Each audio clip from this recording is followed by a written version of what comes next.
Welcome everyone to another episode of Priestess Mercury Eclipse Season version or Eclipse Season episode. Welcome to the big feelings. Lighting some Palo Santo to begin to ground and center us. Feel free to close your eyes if you're able to. And I call upon the north, the east, the south, the west, earth, air, fire, and water, and all of our angels, ancestors, and allies. And I call upon Priestess Mercury to channel through Matt and I in service to all of you today for the episode. May we find the ground in gravity, in Mother Earth, the center in oneness, in love, with playful heart, a curious mind, and an adventurous spirit. So mote it be. So mote it be. So today we'll start off talking about this eclipse that everybody's been kind of fretting over or looking at, that'll be happening on the 26th, which is Wednesday at about 4:30 in the morning out here on the West Coast. So you can adjust for your own time zone, but it'll be just before sunrise out here. And so it'll be right in the thick of it when this podcast goes live. So be a great place to kind of start. And, we'll be following up on that discussion that we had back in the fall when we had the solar eclipse in Sagittarius, because this is kind of coming full circle from that. Yeah, we thought we'd start today with just sharing our check-ins because the energies are quite crazy. So Matt, how are you feeling in this eclipse energy? I've been more tired the past few days. Like I get exhausted a lot easier. I've also been a lot more hungry, feeling the need for more energy overall. But on the whole, pretty even keel. But this is, we're wrapping up these eclipses in Sagittarius. So we're kind of riding a wave of energy we've been on for a while. So yeah, so I am feeling disoriented. Mm-hmm. Confused, forgetful. I feel a big swell of energy, which feels a lot like PMS, but for energy.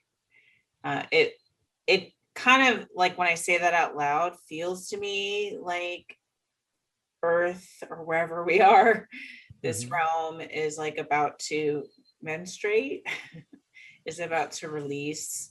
So I feel that swell, and it's hard to find words.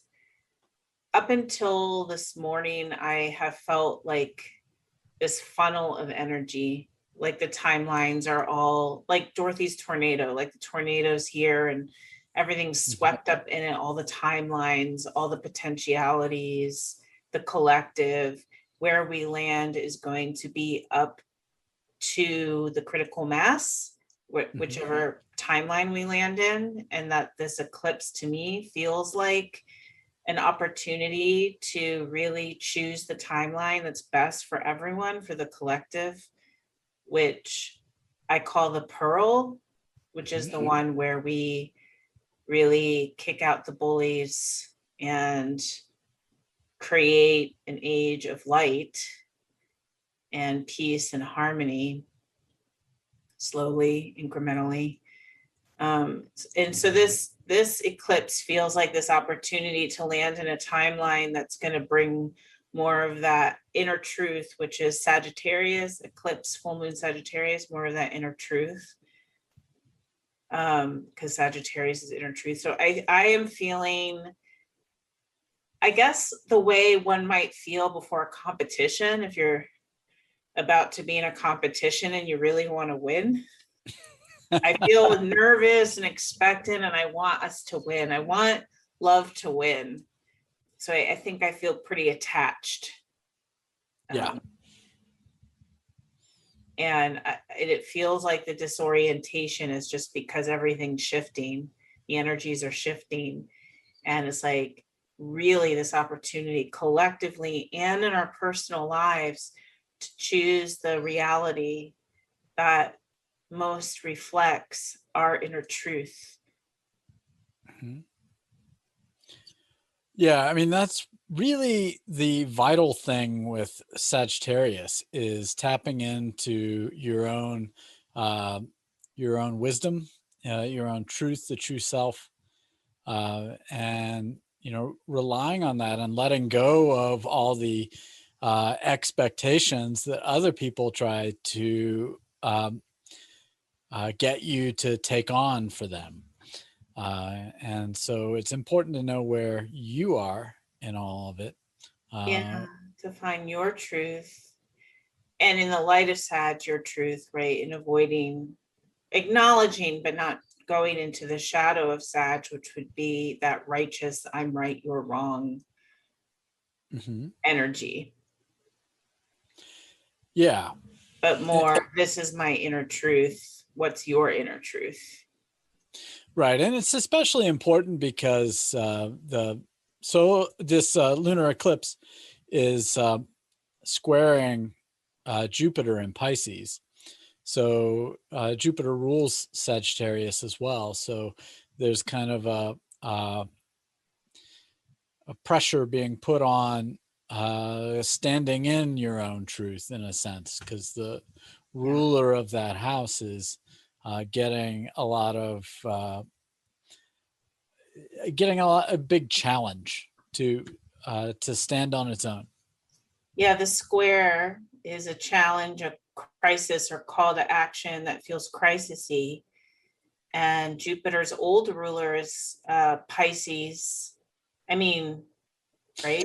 Yeah, Jupiter is in the classical astrology is the ruler of Pisces. Yeah, I keep and Sagittarius. Dyslexic. I'm like, is Pisces the ruler of Jupiter, or Jupiter literally losing my distinctive understanding. That's how these past 2 days. So Jupiter or Pisces is the old ruler.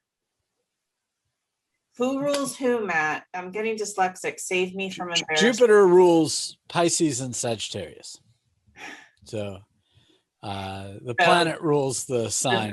The sign is like a home for the planet, or some area that they have a domain in, or an affinity over, or they have some kind of dignity or respect in. Yeah. So luckily or hopefully my dyslexia will help beginner listeners that the planet rules the sign, not the sign ruling the planet.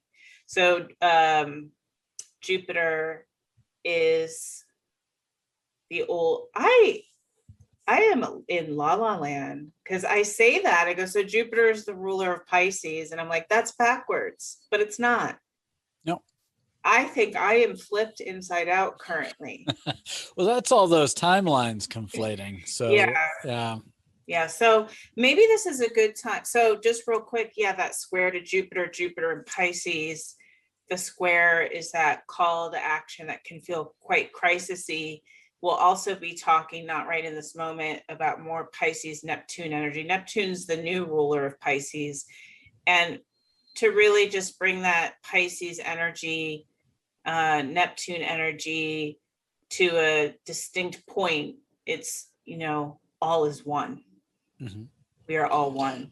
And so that's the constant challenge right now, to get out of, you're not a part of me, this isn't a part of me, I'm only these good things and all the bad things are outside of me, to a place of all one. We are all one. There's good and bad in me. It's reflected outside of me, as above, so below, as within, so without, all one. And that in that all one, having that unconditional love and acceptance, radical love, radical acceptance. Mm-hmm.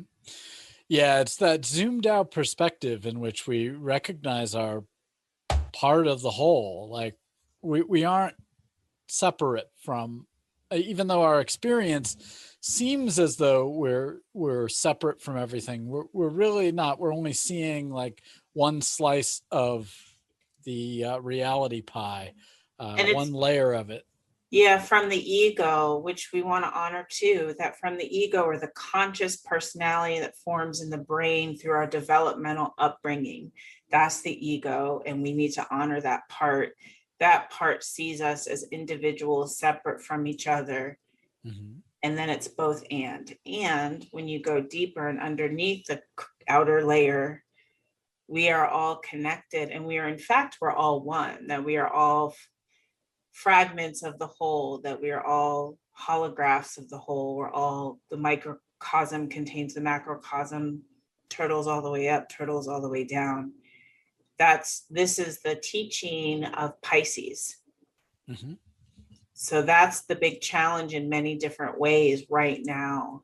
And that the Pisces and the Sagittarius energy, right, they square because they're both truth oriented.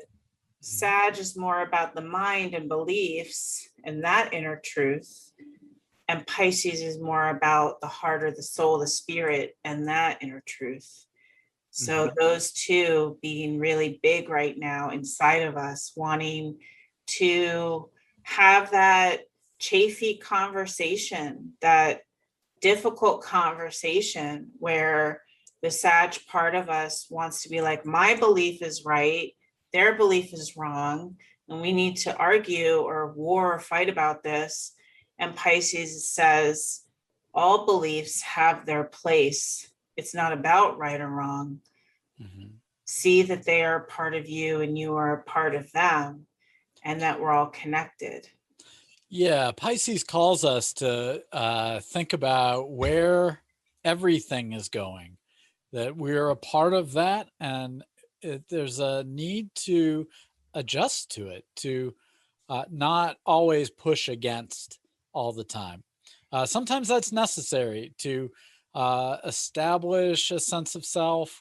The ego is has a function and a role that is helpful, but Pisces does remind us that we're not all of everything, but we are connected to everything.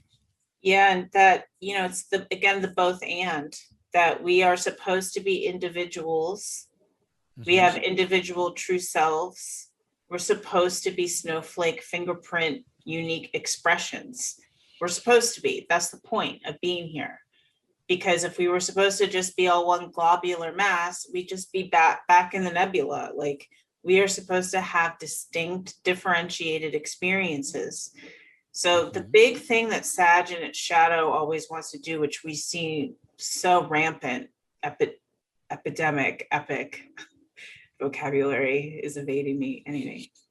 Point being, that is that everyone's always either oring, like the ego or the soul, or bad gooding, and of course there's a place for bad gooding, and a place for either oring, but what that not in this energy right now. When Neptune comes in and Pisces comes in, it's about making your container large enough, your psyche, your heart, your being large enough to contain both.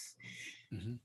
I can say I am distinctly a very spiritual, mystical individual, and I am completely connected to the atheist scientist that doesn't at all feel that truth in them. And I can say, you exist as much as I exist. You are a part of me. I am a part of you.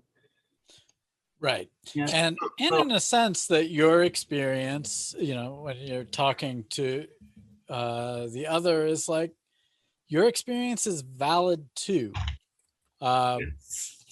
We can have, we're here, we have conflict. There's conflicting ways of looking at things, but you know, ultimately all these truths have some validity to them. Yes, exactly. And the validity is the validity.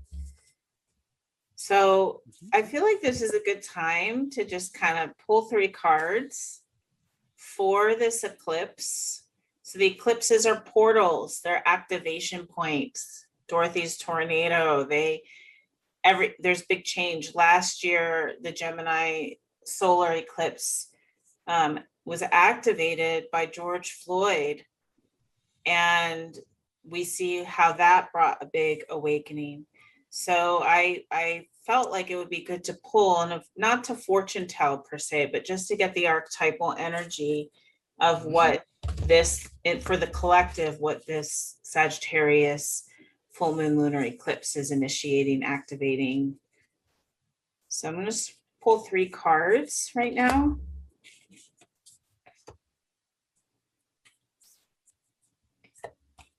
Okay, so card number 1 is the 4 of Swords. Card number 2 is the 3 of Wands.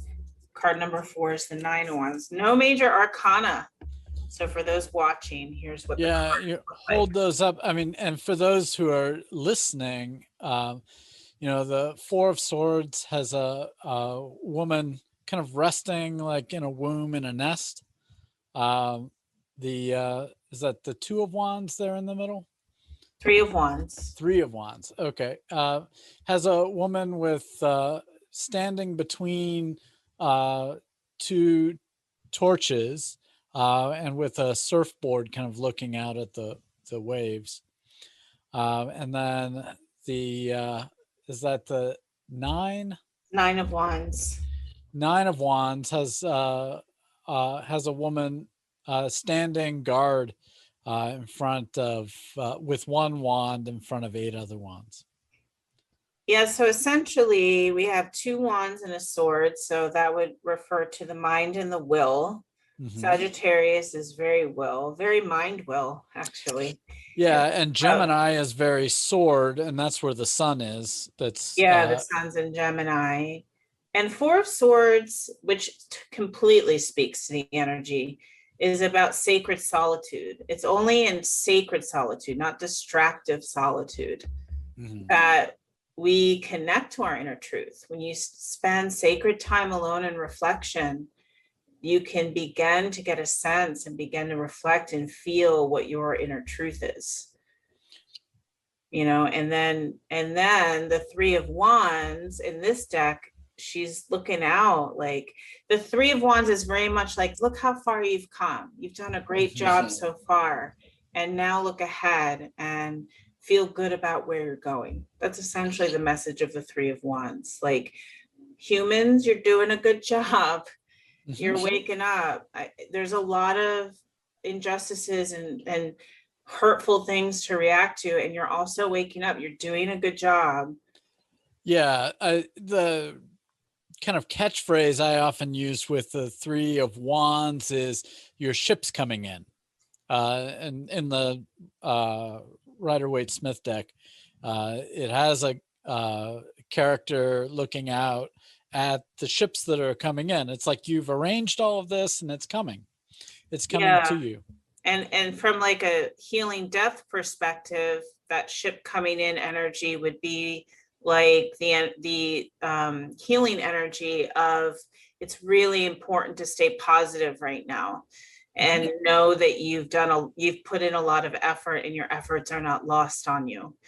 And to keep that positive, it's very much about an attitude and having a positive attitude, not, of course, not positivity police or any of that crap, but just like having, knowing how far you've come. And then the 9 of Wands kind of takes it to that level, because 9 of Wands is very much about protecting your energy, protecting your attitude, protecting your inner truth.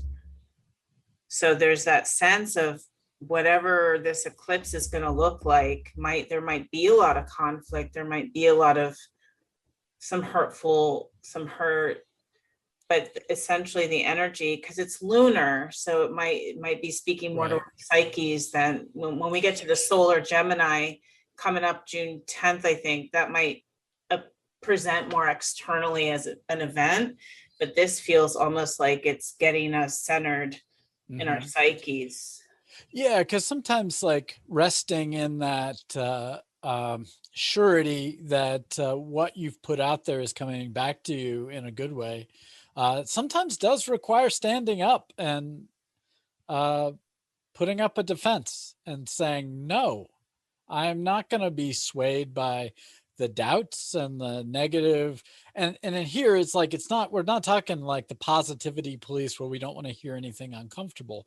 But what we're saying is that there is that negative narrative that often happens where we dissuade ourselves from from our true self. We tell ourselves that we're bad at something, we're not good, we're not creative, we're not, and that, Self-doubt, yeah, insecurities, not feeling, I know for myself, I feel often like I'm the only one in the kind of realm that I'm in.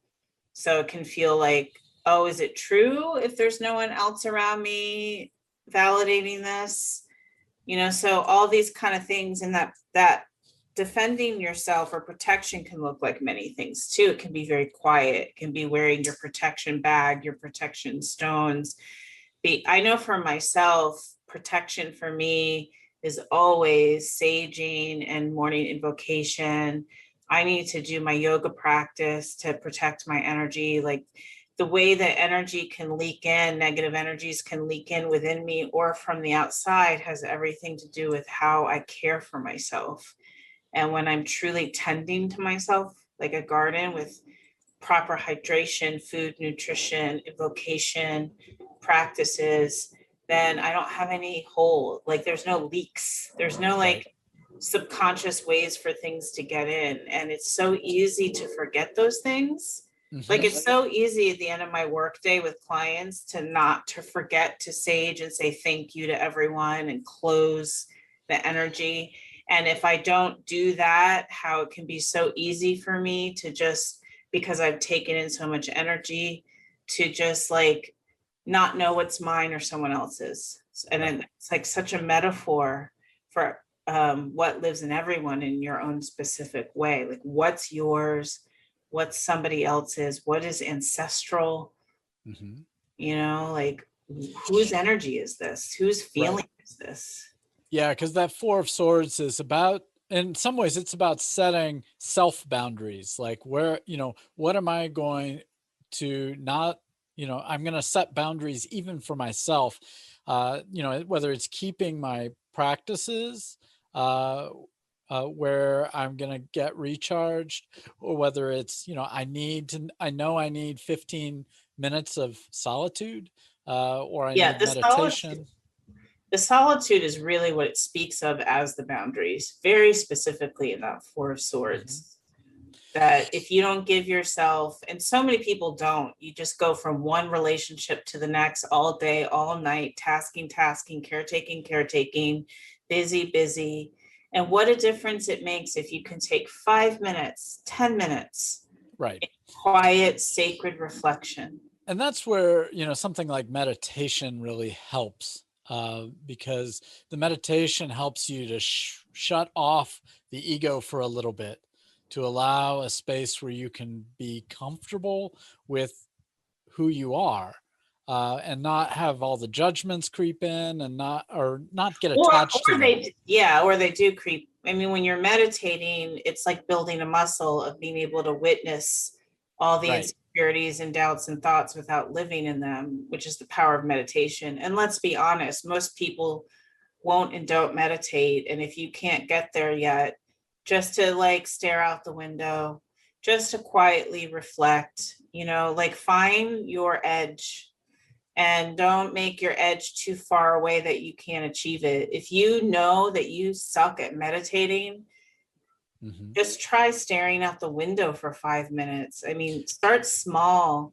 These little tiny things that you can do for yourself, listening to the birds. I find that when I take this little 3/4 mile loop outside my place and just spend 17 minutes listening to the birds chirp and walking. It's a complete energy clearing. Right. And then I am able to find my truth again. So find where your edge is.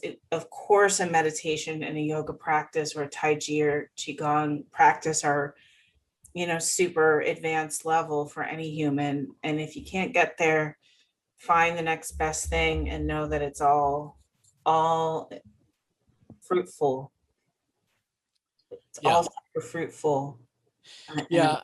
I know for myself, I found that like mantra meditation works really well because I just have this reel that I'm spooling through, and as the thoughts come in, it's like I'm always coming back. I have the concrete thing to come back to, which really helps. Yeah, you like that, the mantra meditation. Yeah, there's mantra meditation, there's walking meditation, Mm-hmm. there's Kundalini yoga meditation or vinyasa yoga, there's Qigong, Tai Chi. These advanced practices are specifically designed to connect your mind to your body in a very powerful way. The same way it is when you're like on an elliptical or lifting weights. You're like specifically targeting like physical strength. Well, this specifically targets the connection of mind back to body, which we all are in dire need of because that split has us all in ruins. Mm-hmm. And so it is really important. A lot of people have a misconception about these things too, that you're supposed to feel peaceful when you're doing it. And it's like, nope, you just need to do it. You just need to watch your racing thoughts for 5 minutes. And you just need to watch your thoughts go, I don't want to, the whole time you're in your yoga practice. It's more about having the discipline to be uncomfortable for a period of time. Yeah. Yeah, really, that's all it comes down to. I mean, it's like, when you have to clear that cache file in your computer because it won't run the internet very quickly.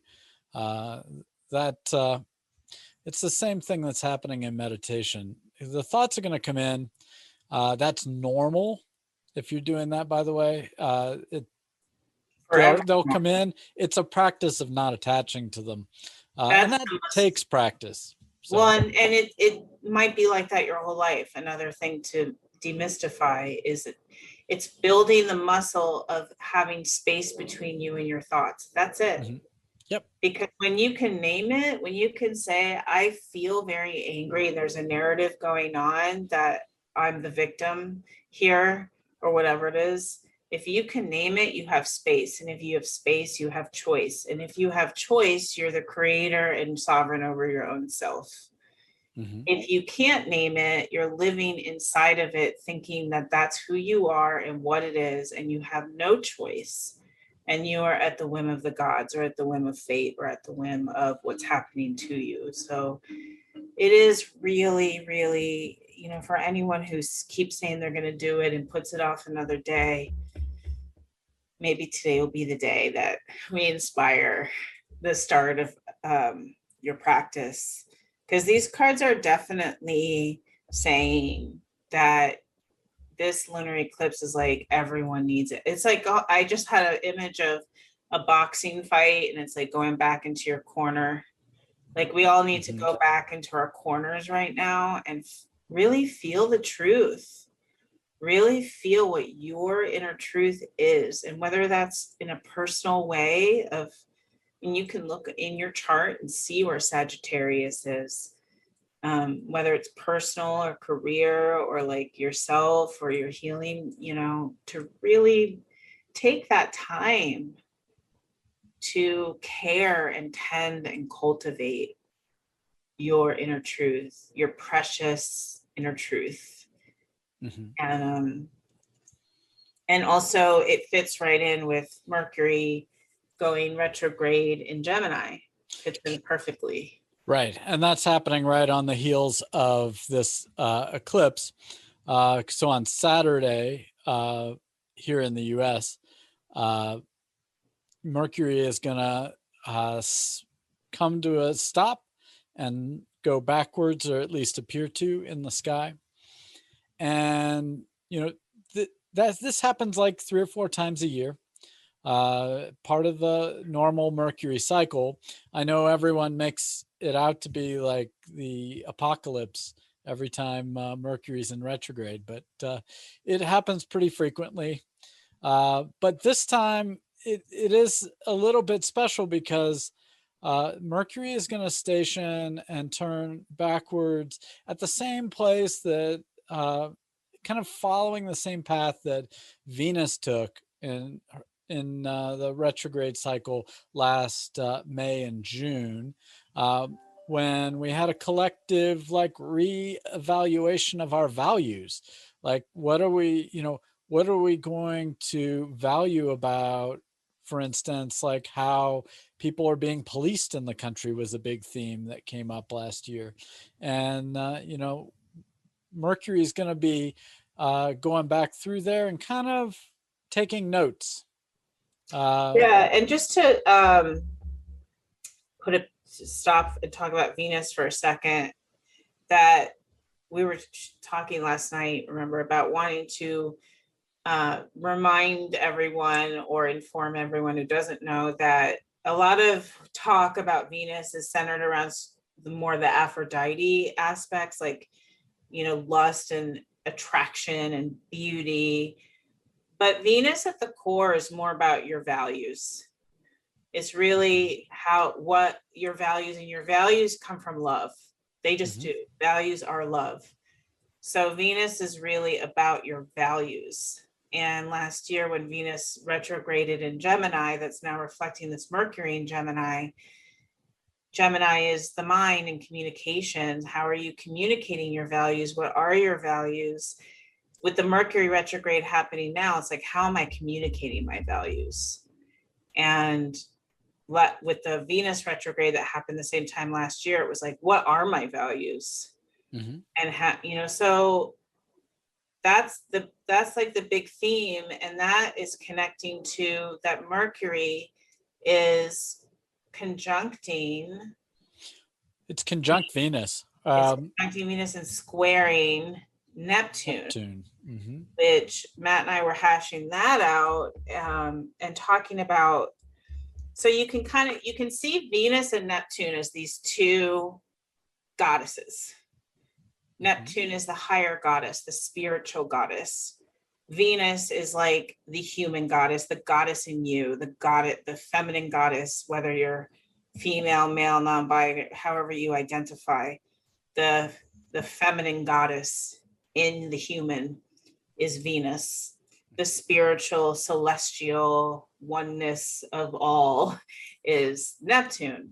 And so we were using the metaphor that they're in a bar or a cafe having a conversation, Neptune, because it's a square. So square is a conversation, but it's a difficult conversation where Venus is wanting the truth, just like Neptune's wanting the truth. So this is happening inside of you. The Venus part of you is the part of you that's like, this is my truth, and I want you to pay for not recognizing it.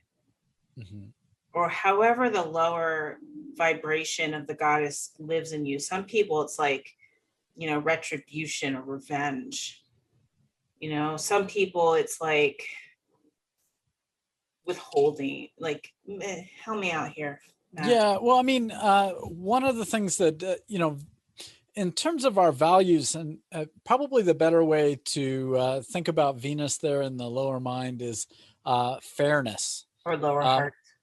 Yeah. So Venus wants things to be fair, and they're not always fair. And so Venus will rightfully point that out and call out the unfairness. The thing is that sometimes that goes a little too far and gets way out of whack and out of balance.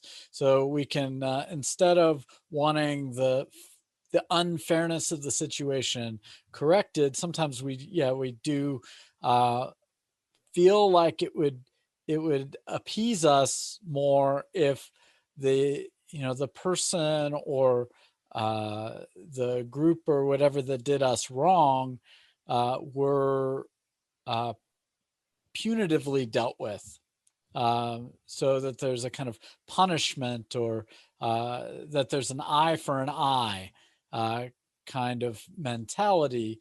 But that's not Neptune's always there to remind us that that's not really justice in the long game. Yeah, so again, like kind of going back to the ego and the soul, where there's, both, and there is that ego or Venusian sense of eye for an eye, fairness and justice. And then Neptune comes in as this larger goddess of oneness that says that they are a part of you. And we were talking about this last night, and I immediately thought of my abusers and perpetrators, and how I do feel like they are a part of me and I am a part of them, and I forgive them. Mm-hmm. And how did I say it last night? Do you remember that one line? No. It's all gone. It's all yeah. lost. It was a very passionate conversation because we were both really in it and feeling it about, and I was, I was talking about it in my own life and you in your own life, like that Neptune, the goddess in me, the Neptune goddess is the part of me that says, I forgive you, abuser. Mm-hmm. You are a part of me. I'm a part of you. We all are part of each other. Mm-hmm. Whereas the Venus part of me is like, you should pay. Only, and it really started with the first abuser in my life. Didn't go to jail, never even admitted, came clean to what he did. Mm-hmm. But that's what I remember. Here we go. So that justice from a Venusian point of view is like, there will be justice when you pay, abuser. Mm-hmm. And then for me, I feel I have found justice in my life for the original abuser and the abusers since. And that justice has come to me because I love myself. Mm-hmm. That is the justice. Right. And this is the Neptunian justice, is that I'm free, I'm liberated. They don't have a hold. The original him has no hold over me anymore. I do not feel chained to him. I do not feel all of my insecurities, all of the brokenness, all of the pain, everything I went through because of him, I have healed. Mm-hmm. So, and that's the part that we really need acceptance, is that even though they did it, we have to heal ourselves. Mm-hmm. And when you can really make peace with that, then I have liberated myself. He never admitted to what he did. He never went to jail for what he did. But I still feel like I have justice and I'm totally at peace. So the Neptune goddess in me, the Neptunian archetype in me, has given me total liberation. Yeah, and that's the ultimate, like, sometimes if you're really close to the situation, it's hard to get there without going through the Venusian pleas for justice and fairness. Yeah, again, let's remind us, we're not either or in here. We're not right. Like choose Neptune over Venus. Right. This is a square, this is a conversation. Neptune says to Venus, and yeah, as myself as an example for everyone in the collective, I went through the anger stage of fuck you. How could you do this to me? I wish this upon you. You go through these stages of empowerment. You mm-hmm. go through the Venus stages bring empowerment, where you need to call out unfairness, where you need to say, you are separate from me and you did this bad thing and it's not right and it's not fair. Mm-hmm.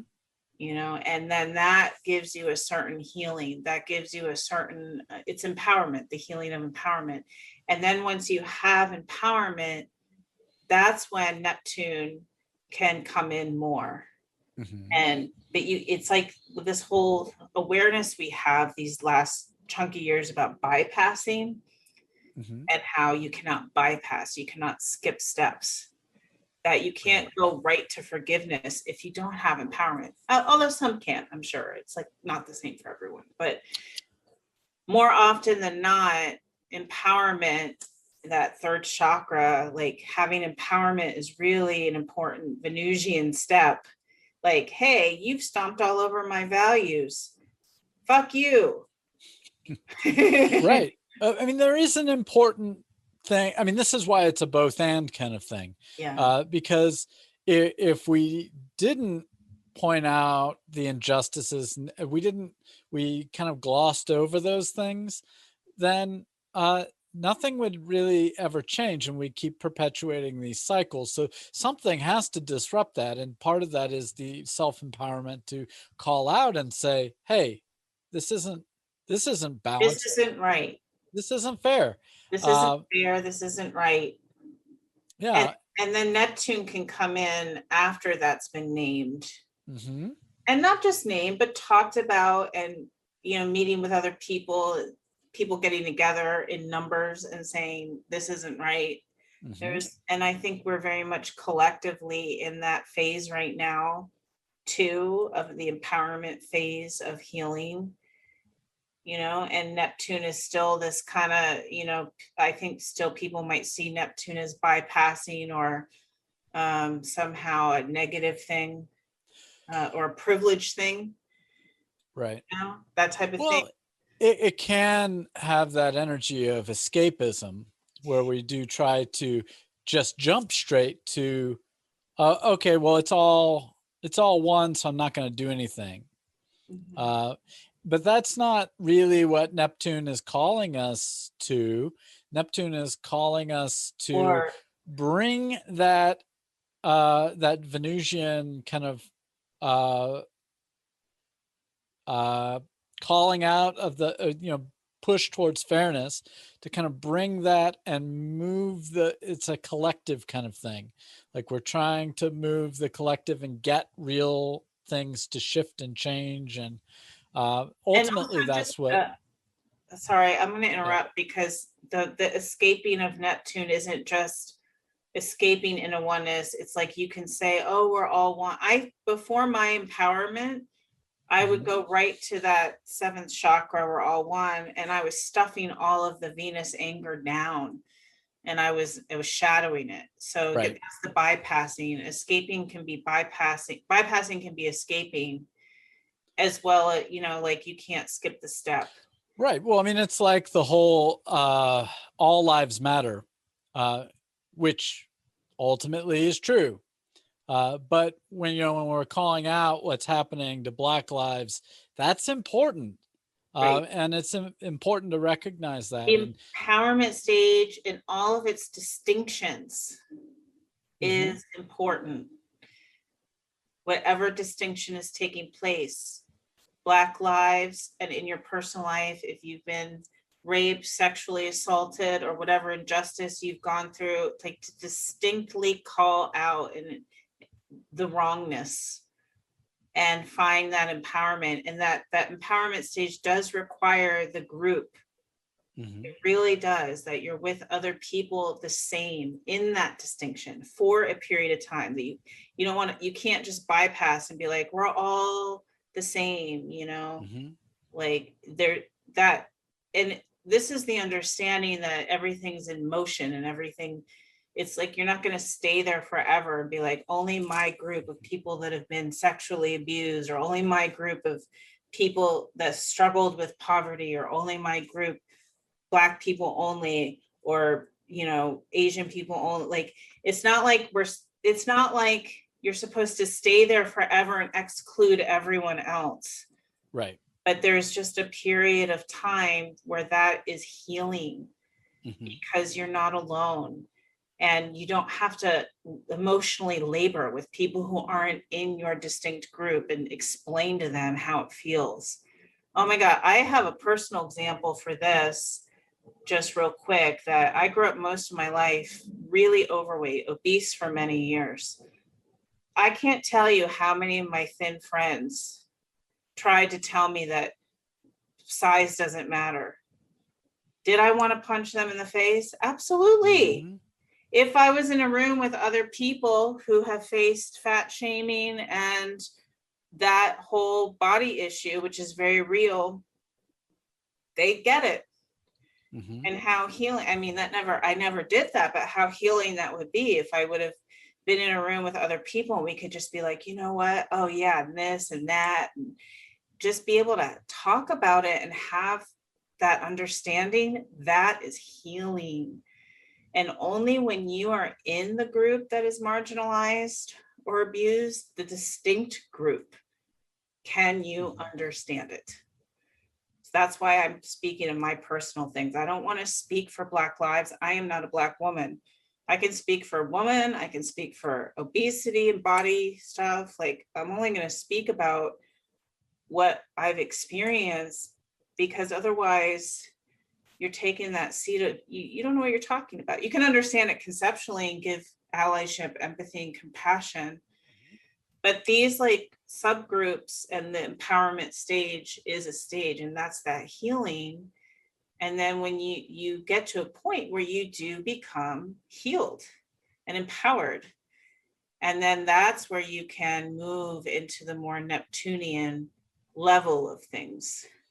And that's, I know for myself, with the abuse I went through and with body shame and all the body stuff, it was just a natural, like, I could get to a place where I wasn't angry anymore, and the empowerment became second nature, like default. Like, it wasn't a thing I was working through anymore. It wasn't like, oh, I got to work on my empowerment. It just am. And then it gets to the point where you're so used to being empowered, you don't think about it anymore. Even if the injustices are still going on as much as they always have, the healing that happens inside of you is real, and it changes how you react to the injustices happening outside of you.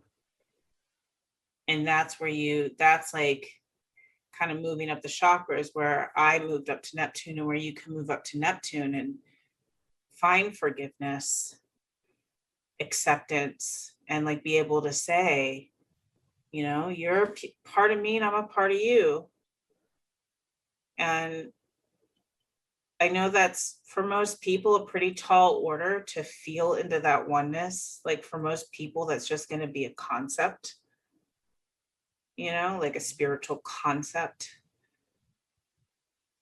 But and it is possible to feel it too. The more your heart opens, like sometimes I really can feel that. Like, I can feel the worst of them. Trump, my abuser, who is like Trump, you know, I could feel me being a part of him and him being a part. It's like just a feeling of, it's like, you can't name it's so hard to name the Neptunian feeling because it's very elusive. Right. Well, I mean, it is that feeling of opening yourself that happens where, well, it's vulnerability is really what it is. It's allowing yourself to be vulnerable to the point of saying, okay, I'm gonna open up and do the unthinkable here. I'm gonna put my arms down, and I'm gonna let come what may. And because ultimately that's more important. And then when that happens, there is a rush of a feeling of a connection to The the universe. transpersonal. Yeah, it's The universe. And that's really, it's transpersonal. And this is before the toxic narrative, the patriarchy, whatever, however you're going to call it, before it came in and pushed the feminine and the indigenous into the shadow. Being a transpersonal being was the norm. That feeling yourself in the world was to feel your individual ego and your soul self, that's always connected to the ancestors, always connected to the galaxy, always connected to God, Goddess, all that is, always connected to spirit and oneness. That there never wasn't that. In the modern world with the toxic narrative, that's been cut. It's like Mhm. the cord's been cut and we're all flailing around like loose wire egos, like separate. And when you reconnect through spiritual practice, you really do, you feel the support of your ancestors, you feel Gaia, Mother Earth supporting you, you feel spirit. It's a feeling of being contained, held, not that who you are isn't just the ego. Mhm. And that feeling is natural. It's not otherworldly. It's not, only in the modern culture has it become this like new age woo woo or otherworldly or, you know, Right. stupid religion or however all these judgments are. Only in the modern world, but in the indigenous roots before all of that, it was just totally natural, like to just be a transpersonal being, that we are our eyes open, and through our eyes come the whole Mm. universe. And that's the part we've lost, and that's why we get trapped in the Venusian, why we get trapped in the lower gods. These Yeah, or the stories. material world, or this, we get lost in our separation from things. We separate ourselves all the time, and we can get lost in that. And that Neptunian energy is about recapturing your connection to everything around you, seeing the aliveness uh, of the planet, of animals, of everything. When Even you feel that aliveness, it is becomes who you are. When you're Mhm. lost in the separateness, you've been cut. It's like it's that is the ultimate wound, and that's why you remain trapped in like retribution and revenge. And that's why instead of being nourished, because the transpersonal that we really are nourishes you, your cup gets filled by simply feeling this connection. When that connection is not filled, you need 5 beers, you need Mhm. a portion of food the size of Mount Vesuvius, you need like 5 hours of television, you need to keep having sex with people to validate, like the addiction and the over consuming. And it's because that connection has been cut to the transpersonals, because there's not that natural nourishment and feeling. So we're trying to compensate, Mhm. and then when it comes to the injustices that are happening, well, it's causing a lot more of them. And then it's keeping us stuck in the retribution revenge karmic pattern, which is, Mhm. how we were talking about Cobra Kai last Oh, night too, and how yeah. Cobra Kai on Netflix is such a great archetypal example In where all its cheesiness, it's great with the. It does give some clear archetypes. very clear archetypes, where the Cobra Kai dojo is that caught in the karmic revenge retribution, the satiation of the immediate gratification of the ego, Mhm. where what's the other dojo called? Miyagi-Do. Miyagi-Do, that is connected to Neptune, connected to love, connected to spirit, the transpersonal dojo that's like, we will fight in defense. We come from compassion. And Mhm. how when you do that, and this is archetypal in all our stories of mythic stories, spirit finds a way.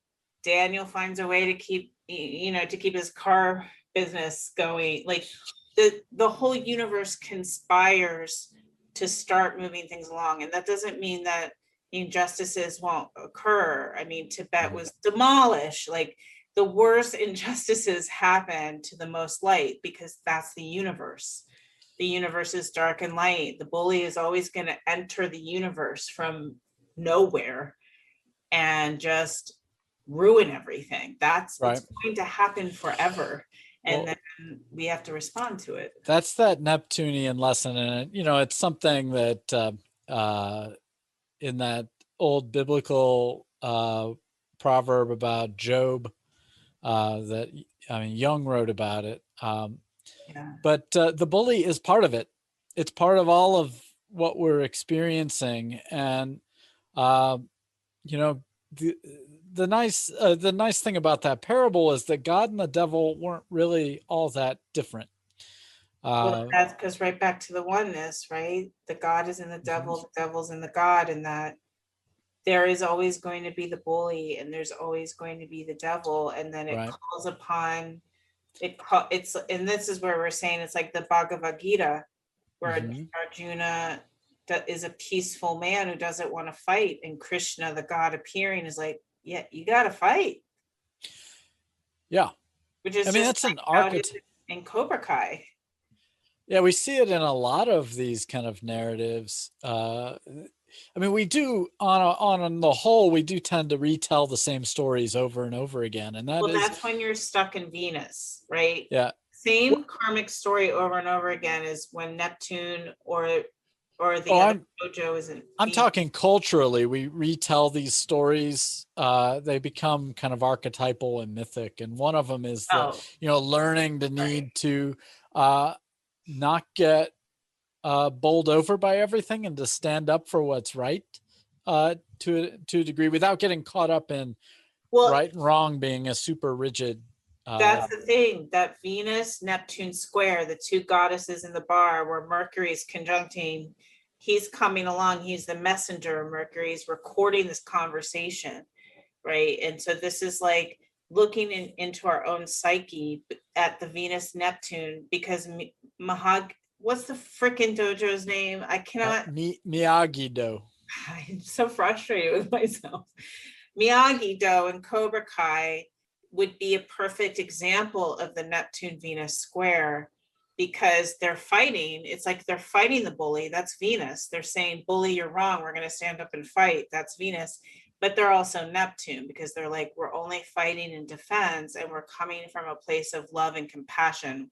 We're not going to just sit here and throw stones at you and say, you're jerks and we hate you. And we're just going to do as minimal fighting as possible, because we're bringing love through. We want love, we want peace. Yeah, it's well, and it goes back to that tarot pull that you were doing. The Nine of Wands is very much that kind of energy about, I'm not gonna go out there and attack you like the Knight of Wands. Uh, but the Nine of Wands is like standing there. I'm going to be sure of, what is motivating us. This feeling of needing security for the collective, and what we value is important, and we're going to stand with it. Yeah, stand with it in defense, Mm-hmm. and bringing through the part that is still mysterious and unfolding is the bringing through of the love and the bringing through of the compassion, how to call out injustice, how to call out the bully without creating the karmic repeat of fuck you, you suck, go away, I hate you, which just Mm-hmm. repeats the cycle over and over and over. Like that there's a transformation or transfiguration instead that Neptune wants to bring forth, where we can Right. really let go of the karmic repeat of the karmic cycle. Well, and that's where this Mercury retrograde cycle can be really helpful. Like, it's a great time for us collectively to pull back and reflect and write and work through our communication on, what we're, how we're dealing with this, how we're not just, we don't just want to like sweep everything under the rug, but we also want to defend fairness and keep. I mean, it's interesting when I think about it in terms of my personal story, to bring it back down to the ground floor. When in my own healing of getting to that point where I just was like, okay, he did this thing, and it ruined a big portion of my life that I'll never get back, and it's a horrifying thing, and that's what happened. And now I gotta let go. I can't mull over this forever. I can't dwell in the grief forever. There's a point of letting go, Mm-hmm. and not only letting go that I'll never get back those years, or I'll never have it the way things should have been, but a letting go of him. Right. Like, I spent enough time thinking about you and caring about you and being astonished by you. So I think that's a big part of it, is that the things in the collective and in your own life, and again, this is just Neptune. This isn't the be all end all solution to all things. It's just the Neptune part of when getting to the point where you're tired of all your psychic energy being spent in shock, astonishment, and pain and anger. There's something to be said about feeling your feelings, and then there's something to be said about being done feeling your feelings, like moving on, letting go, and being like, this is life. Life will always have injustice, bullies, pain. How can you move through it? How can you heal? How can you acknowledge that, acknowledge yourself, acknowledge the perpetrator, and then let go and live your life the way that is still possible, that you in your own heart can have love, even in a world where there's the oppressor, even in the worst case circumstance, even if you're in solitary confinement, you still have two choices. You can go into a meditation, or you could spend your solitary confinement saying, fuck you, confiner. It's just, anyway, the bell rang. Yeah. We're at that time, but this is a conversation we'll be following up on, I'm sure. And we want to hear from you about what your eclipse experiences are like, and how Mercury retrograde is going for you. And in particular, these kind of dynamics. You can leave us a comment on YouTube, or email us at priestessmercurypodcast@gmail.com. We want to hear from you. You can book, you can reach out to us on our websites, see if we have availability, even book sessions with us. But until then, we're in the soup with you, and we'll see you. With you. Yeah, we'll see you again on the other side. Bye.